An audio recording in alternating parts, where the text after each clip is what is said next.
What's going on, guys? Your boy Mason. We're back with another video, and in today's video, guys, me doing the updated PvP tier list as of April 2024, guys. So we have 3 new characters that we have to add to the PvP tier list, and we just did the PvE one as well, guys. So definitely make sure to check that one out. I did that one about 2 days ago now, 2-3 days ago. So definitely check that video out. We got the PvP tier list now, though, and this is what it was from last month right here, guys. So there might have been a few things that could be changed here as well. But this is what I had it as last month. Now, we got a lot of changes we got to do with this tier list, guys, considering who has released in the past month. We got 3 new units being Gelda, Zeldis, and the brand new UR Festival Gother. So we're going to be placing these 3 characters on the tier list and going over my placings and also what else we ever have to change with the tier list as well. Because there is definitely going to be some other stuff we're going to be, tinkering with, considering the teams that are the meta right now, guys. So if you enjoy videos like this, man, definitely make sure to like and subscribe. I do appreciate all the support on the channel, guys, as of late. And yeah, let's just hop in and let's get to the first character here, being Gelda. So let me zoom in here and we will go on to my game. So we have Vampire Gelda here on Grand Cross. Now, in terms of her kit, guys, let's talk about her kit first, and then we'll talk about her placement. So for her passive here, applies Fierce Lifesteal to the hero at the start of the battle, then Breath of Regeneration for 5 turns, increases the basic stats of demon allies by 30% of the hero's regeneration rate up to 20%, and the hero is given the additional race Demon. In addition, the heroes recovers 10% max HP, and their damage taken decreases by 10% up to 50% at the start of the ally's turn, which is really good. And then, yeah, Fierce Lifesteal is going to be, the hero gains up to 400%, or not 400%, but 400,000 additional HP based on demon allies' lifesteal. And then this excludes counter skills as well. And then the Breath of Regeneration is immunity to recovery related stat restriction, guys. So there is that right there in terms of Gelda's passive. Now moving on to her first skill, she got Dust to Dust, inflicts damage equal to 25% of the hero's max HP on one enemy, and life steals 30% of the damage dealt. Now this scales up from 25 to 32, and the life steal goes from 30 to 40, and then from 32 to 46, and then 40 to 60 on the life steal respectively, guys. So that's going to be your first skill right there.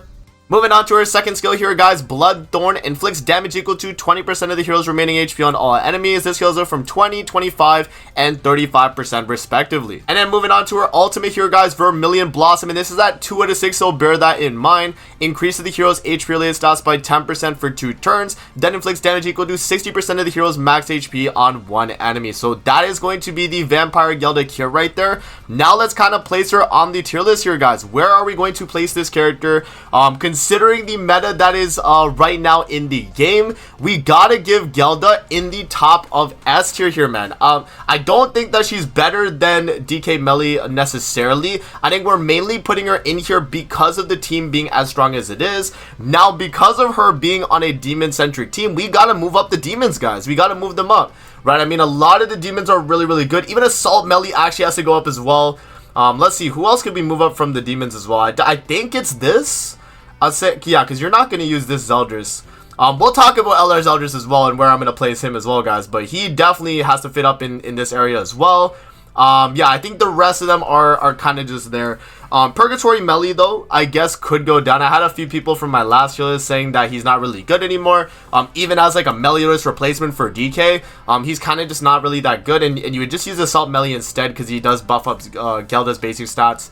And yeah, he's just a lot better at the moment. Yeah, Purgatory Melly is not that crazy. But overall, though, demons are back at the top, guys. I think they are the #1 team. Well, until the next character that we gotta talk about, and the other 2, right? We got 2 more characters still, guys. But yeah, I think right now, for the most part, I would say demons are the best team in the game, at least for PvP. But then again, right, Gelda was a 600 banner unit. Not everyone's gonna have this character, considering we did just get a festival as well. But guys, it's a really good team. If you have Gelda, you have DK Meliodas, you have Demon King, or you have spoiler alert, this new Zeldis, I mean, demons is going to be a very, very strong team, and I definitely think it's one of the best options right now in PvP. And you are, pretty flexible in terms of damage dealers you could use, and even supports. You got Astaroth as support, you got Assault Melly actually as support because he does provide basic stats in his relic. You have Demon King giving the damage reduction, or you got the new Zeldis, right, the Zeldis. Gelda herself is giving basic stats. DK Melly is a really good damage dealer. So overall, like, all the demons are really, really good. Now, one more thing I do want to add as well, and I'm going to move this character up right now, guys, is LR Elizabeth, because she is one of the new best backlines in PvP just overall. I mean, you know, even for the human team, I think she's on the human team as well as a backline, and I actually will move down Red Roxy as well, because she's a good backline, but LR Liz right now at the very least is just better in my opinion, just because of the CC she provides, and also the fact that she is giving 15% HP related stats. So I do think that she can work on a human team or the demon team as a backline. Very, very good character. And remember, since she is giving 15% HP related, that actually does count for Gelda's regeneration rate, which gives her more basic stats to the demons, and I think that is definitely a really good you know, effect she's able to do. So yeah guys, those are the changes right there for the demons. Let's move on though and talk about LR Zeldis as the next character here. Alright guys, so we got LR Zeldis here, the blue Zeldis, the 10 commandment Zeldis of piety. Let's go over what this character is able to do, guys, and then we'll rank him on the PvP tier list as well. So hopping in with his passive here, Demon King's Deputy, increases the hero's critical chance by 100% for 2 turns at the start of the battle, increases the hero's crit chance by 30% for each orb removed from the enemy's ultimate move gauge with the hero's skill use up to 90%. The hero's damage though increases by 80% when attacking a debuffed enemy, and then in addition, the hero's critical damage increases by 120% for 1 turn when the hero moves a skill. The critical damage increases by 30% for each orb removed from the hero's ultimate move gauge as well, up to 90, and it excludes depletion from ultimate move gauge use. So that's going to be Zeldris' passive right there. Now moving on to his holy relic, guys, this is pretty important considering what he's going to have in his actual kit. But if the hero's ultimate move gauge is decreased, or if the hero's skill use decreases an enemy's ultimate move gauge, increase allies basic stats by 6% for each ultimate move gauge removed, up to 5 times total, and again excludes depletion from ultimate move gauge use. So very, very good right there. Now moving on to his first skill here, guys, slash hack, inflicts spike damage equal to 176% of attack on one enemy and removes 1 orb from their ultimate move gauge. Spike is going to be ×2 critical damage. This does scale up from the 176 to 264 and then to 440 on the rank 3 right there, and then 3 gauge on the rank 3 as well. And then moving on to his second skill here, guys, Invisible Blade, decreases critical resistance of all enemies by 20% for 1 turn, then inflicts despair damage equal to 143% of attack, and despair is also going to recover 15% of diminished HP upon successful critical strike, and this does actually scale up as well to 30% crit resistance to 15% attack and 20% recover, and then from that to 50%, 358 on the actual attack percent, and then 30% on the recovering diminished HP. And then moving on to his ultimate here, guys, we got the Reckless Line, decreases HP related stats of all enemies by 25% and for 3 turns, then inflicts spike damage equal to 840% of attack on one enemy, and again spike is ×2 critical damage, and the decreasing HP related is at 6/6, 25%, but this definitely scales depending on the dupe level of the ultimate. Alright guys, so that is LR Zeldis. Now where are we going to rank this character on the tier list? I think you guys kind of got an idea already considering how strong the demons are in general. LR Zeldis got to go up to the top, man. I think LR Zeldis is still or now one of the best, you know, demon characters to be using in the game. I think he is definitely in contention with the Demon King right now, the original Zeldris Demon King. I think he is still definitely a contender for that slot, but I think right now the team is DK Melly, Gelda, Zeldris, or this Demon King, or Esterosa on the team, which I think is definitely a very good option. Then if you want to swap out DK Melly, you can run Assault Melly. So right now the demons have a lot of variety in terms of teams they can use, and it's just very, very good. And that is the team right there in terms of the demons right there, guys. And LR Zeldris' placement, I think he definitely fits in there. He has the crit resistance lower, allows Gelda to, you know, do a little bit more damage, lifesteal a little bit more. Remember that Zeldris is also, and I'm going to go back in the game here to show you guys, when he heals diminished HP from this actually counts towards Gelda's passive for building the HP. So Zeldris is able to do that very, very quickly, which is another reason why he works so well alongside Gelda. So yeah, man, overall I think, you know, Netmarble did a really good job in designing Gelda in general, and alongside the team that she has right here with Zeldris does work really well with her as well. So yeah guys, that is going to be the LR Zeldris right there. Let's move on to the Festival Gother. Alright guys, hopping into the Wandering Knight Gother here, let's go over his kit and then we'll talk about where we're actually going to rank this character on the tier list. So hopping into his passive here, guys, Journey of Enlightenment, increases the basic stats of allies of the 7 license characteristic by 5% for each one participating in the battle, applies rank enhancement on the hero for 2 turns each time the hero uses a buff skill, and increases allies HP by 2% up to 20 for each debuff removed.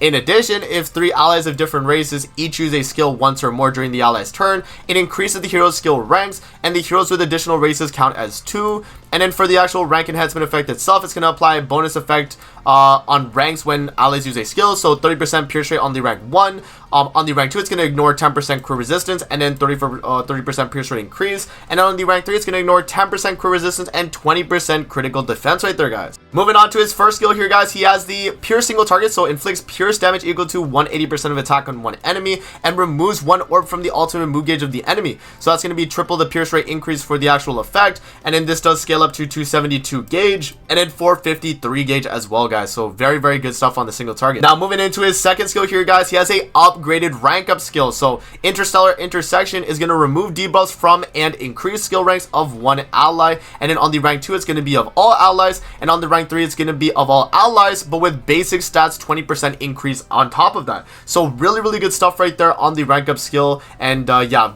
just as you guys know, rank up was always a broken skill in Grand Cross. Still really good you know, rank up skill as well. Moving over to his ultimate here, guys, Celestial Rain, and this is at the 1/6, by the way, so this will depend on the dupes, and I will mention another thing that he does have depending on dupes as well, but applies peaceful protection on allies for 3 turns, then inflicts pulverized damage equal to 400% of attack on all enemies. Peaceful protection is going to be basic stats 5% increase, and increases the hero's skill ranks when removed, and then pulverized is going to be 10% additional damage for each orb in the hero's ultimate move gauge. Now, depending on the dupes as well, guys, Gother does get block effect from 2/6 onwards. So if you do get a 2/6 Gother, then you're going to be able to block effect the enemy the moment you drop the ultimate as well, which is definitely a very good effect on top of that. Alright, guys, so now that we've talked about Gother and his kit, let's actually hop back to the tier list here and let's see where we're actually going to rank this character. Now, I do think inherently, because Gother is a 7 Deadly Sins character, he does got to go in the S tier, guys. Now, I don't think that the unit himself is like actually like S tier worthy, at least for the team. But the thing is, and especially in the meta that we have right now, guys, it is a go first or lose meta. I always tell everyone, especially since DK Melee has released, it's always been a situation where if you go first, you're gonna win the matchup 99% of the time. And so because Gother has 77k CC, we have 2 characters, because if you're running Sins, you're running this character and this character alongside each other. You have like 77k here, 77k here, and then whoever else you're running on the team is already at a 70k minimum, right? Either Bond, you know, Merlin, this Valentine's Diane, or New Wings King, right? All those characters are all at least 70, 71k, which is pretty much gonna, you know, kind of topple the other teams in terms of CC, even Demon Team. So arguably, and I'm not gonna put them higher than the Demons, because I think overall, even Demons going second can still win against Sins, but I do think that, you know, Gother himself, and you can make the argument that because he has more CC and it being a go first or lose meta, Sin should be higher than Demons. But at the moment, I will give the Demons the #1 spot still, in my opinion. I do think that with Gelda, they have a lot of chance even going second against the Sins team. So it definitely does depend though, guys. And, you know, it's really up to where, you know, you would want to rank this Gother in terms of how much you value his CC and, you know, what he's actually doing. I mean, what he's actually doing on the team though is not bad though. Like, if we're talking about it already, he has rank up, which is always a good, really good skill. If you rank up Transcendent Bond turn 1, you could guaranteed kill someone on the enemy turn, or on your turn, right? And then the Pierce gauge reduction is really good too, because that allows you to, you know, stop enemies from rushing ultimates, which is very, very nice. And the rank enhancement is going to buff your damage on other characters on the team. So Melee could get ignore 10% crew resistance and ignore 20% critical defense. Like, that can be, you know, pretty game changing in terms of dealing enough damage to kill like a Gelda or something, right? So definitely very good stuff right there, guys. So overall though, I do think that, yeah, Demons will still be #1 in my opinion, after Gelda's release, and with LR Zeldis. I think Sins are right there though, man. And if you do go first, I think a Sins team could easily beat a Demon team. It's possible, right? If you go first with a Sins team, you win. If you go first with the Demons, you win. So that's kind of what it is right now. And from that, guys, coming from the 1 and the 2 right there, so arguably, whatever you guys want to argue, #1 being the Sins or the Demons, I do think that the human team comes in a very close third here. Humans are still very strong. A lot of people like to say that they kind of fallen off here. I actually completely disagree. I think they're still in the, you know, in the midst of in the top of the meta, because they can easily still beat a Demon team. Even Gelda variants where, you know, because you're running Arthur, you're thinking, okay, you know, you're running a green unit, you're probably not going to beat Gelda, but you know, if you have a high dupe Transcendent Bond, or if you stall the match long enough and are able to get those, you know, infects off on Gelda past the turn 5, where she loses her, you know, recovery stat restriction, right? Once she removes that, then, you know, Arthur's going to take advantage of stopping her from regenning HP every single turn. And so it definitely is doable to win with humans in the meta right now. And also with Liz being a very prominent character in the game, I think she runs really well alongside the humans. Like, I think this is the team right here. So you'd run like Yuri.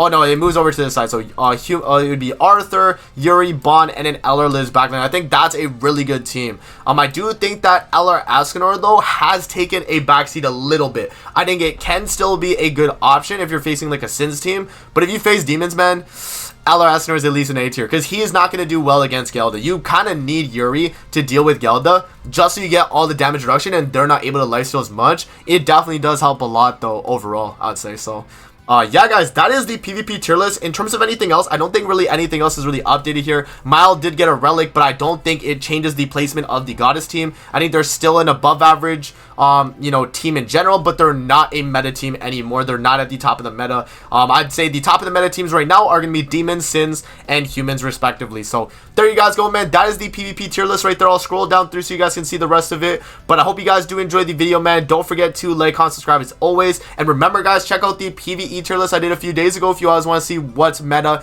in the Ratatoskr and also just in general PvE content. So I hope you guys did enjoy the video, and we'll see you guys in the next one, man. Peace out. Have a great rest of your day, guys. See you later, man.